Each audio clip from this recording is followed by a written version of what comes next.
It's a complex situation, but I'll do my best to explain. I have a bio son, Leo, 16, from my previous relationship.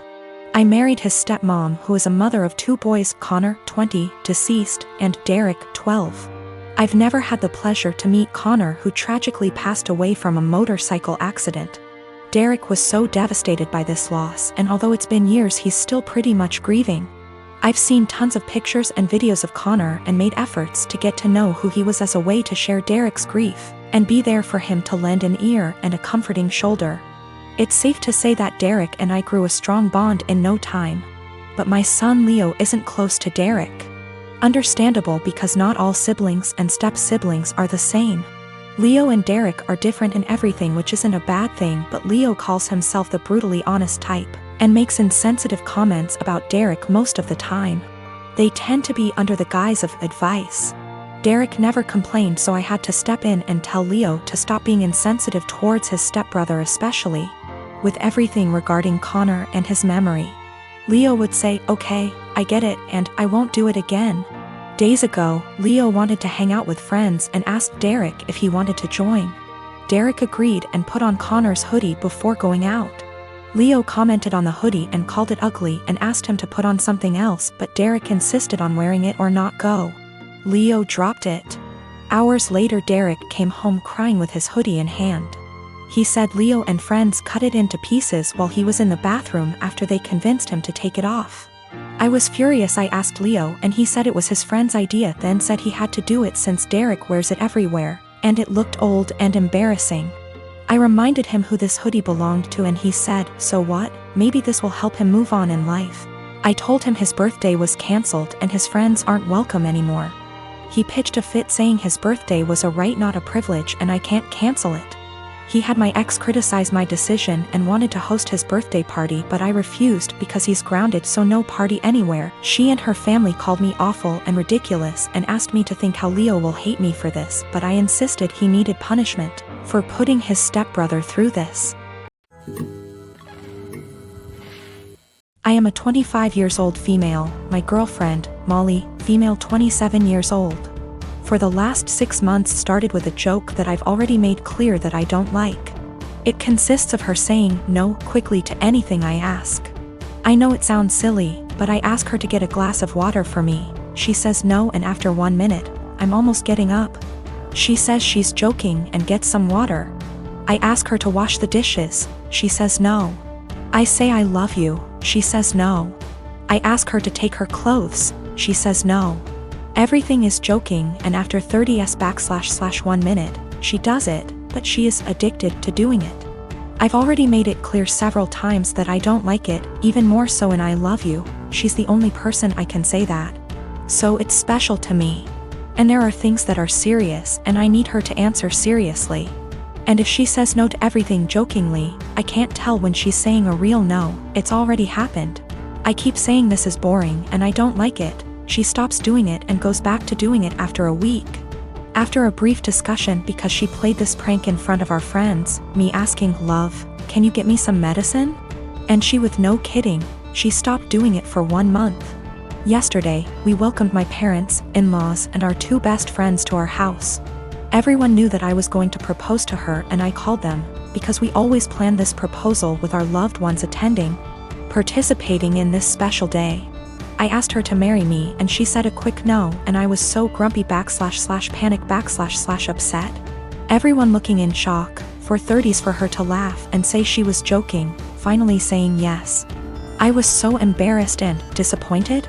I put the ring box back in and said I'd take it out to cool off. I didn't even let her say anything. She kept texting me, no answering calls, saying it was just a joke and that I knew she always did that. She said that I left in difficult situation in the house because it was very clear that I had given up on propose, and did in front of my parents and in-laws. She stressed that I was making the situation uncomfortable because of a silly joke. Well, I slept in a hotel and I'm still in it. My parents supported me, but my in-laws calling me for giving up on proposing, disproportionately humiliating their daughter. I just really think there's time for jokes, and that moment wasn't clearly. She knew I didn't like it and decided to do it anyway. My wife and I have been together for 5 years, married for 3, and have no children. For our first few years together, she was a full-time attorney working 50 to 60 hours per week. At that time, her income was approximately 40% higher than mine. The income disparity did not bother me at all. I mean, who doesn't like more money? Ha! But neither of us was happy about the amount of hours she had to spend at work. When we met, she was already pretty burnt out and unhappy with the stressful job. I tried my best to be supportive and encourage her to look for other jobs that would be less stressful. She was open to it, but knew it would be a big pay cut. She said she would rather stick it out for a while longer so we could pay off her student loans and save money for a new house. Once the loans were gone and we had moved into our new home, she found a part-time /15HRS//WK job working from home doing something more in line with her interests. Her stress level went way down, and so did her income. She still makes very good money, but her income is about a third of her previous job. This is absolutely not a problem financially. My income has steadily increased and she's still bringing in plenty. We are doing great and have no money problems. I have no regrets about any of it. The thing is, every once in a while, she'll mention that she feels sad that she doesn't contribute because her income is so much lower than mine. I tell her this is absolutely not true. Not only does she still have great income, but she contributes in so many other ways. Since she has a very flexible work schedule, she is able to do most of the household chores, takes care of errands during the day, does a lot of the shopping, etc. She basically keeps our household running. But I think in her mind, the work she does for our household does not make up for the loss in income. She recently found out we are eligible for health insurance through one of her attorney organization memberships. She sent me the details, but it turned out that our current plan we have through my job is still a better deal. I texted her and said I looked into it, but we should stick with what we have. When I got home from work, I could tell she was feeling down. She told me she had gotten excited at the possibility that we could use something through her work, and that she would be providing something major. She was crushed when I told her we shouldn't use it. I felt terrible. While she was working at her old job, we decided we wanted to start a family. The ideal situation was for her to get a low-hour, flexible, work-from-home job so she could be a stay-at-home mom with a little bit of income on the side. This job popped up and it seemed almost perfect for us. Unfortunately, the baby has not come as quickly as we had hoped, which we knew was a possibility. So we are kind of in limbo where she doesn't want to quit her current job or start a new full-time job, because she could get pregnant at any time.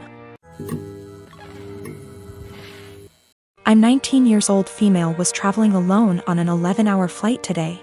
And a guy in his 20-year is in the same row as me.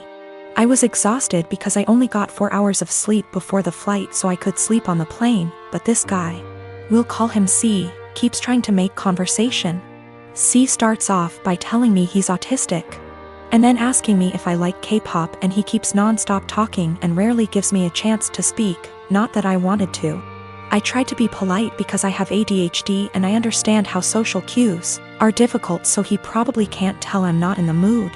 Over the course of the next 20 minutes I tell C maybe 5 times I want to sleep and put my headphones on, and each time, C begins speaking to me after maybe 2 minutes of silence. Finally, I was able to sleep for around 4 hours, but when I woke up C started up again. I'm still really tired, and I had some personal issues the day before my flight, so I'm also socially exhausted. But I let him talk for a bit before I start watching a show on my phone. I tell him maybe 5 separate times that I'm trying to watch a show, and that I'm not interested in talking to him right now, but maybe later. C still keeps trying to talk to me, and when I snap a bit and tell him I'm getting a bit annoyed, he goes into a full-on self-hating, "I'm so sorry, I'm horrible, God, I'm just gonna shut up now," rant. And I feel bad because I should have been nicer to him, and I can understand emotions being too strong and spiraling. I tell C that it's okay, and I just want some time to myself as I'm not the chattiest person, but maybe later we can talk. I put my headphones on and watched my show, but C kept trying to speak to me, but this time I ignored him, which was honestly a shitty move from me, but I just didn't have the energy at this point to interact with him. This was the wrong move, as he moved to get out of the row and stood in the aisle and began yelling at me. I didn't catch everything he said, but it was along the lines of, why can't women believe not all men are bad? Some men are on your side. I'm a nice guy, why are you ignoring me? He storms off to the bathroom and I take that chance to ask a flight attendant if I can change my seat because he really freaked me out, and I didn't want to have a panic attack on a plane. The flight attendants were amazing and got my stuff and moved me far away from him. I feel like I'm TA because he does have autism and I could have been more patient maybe, and ignoring him was a shit thing to do.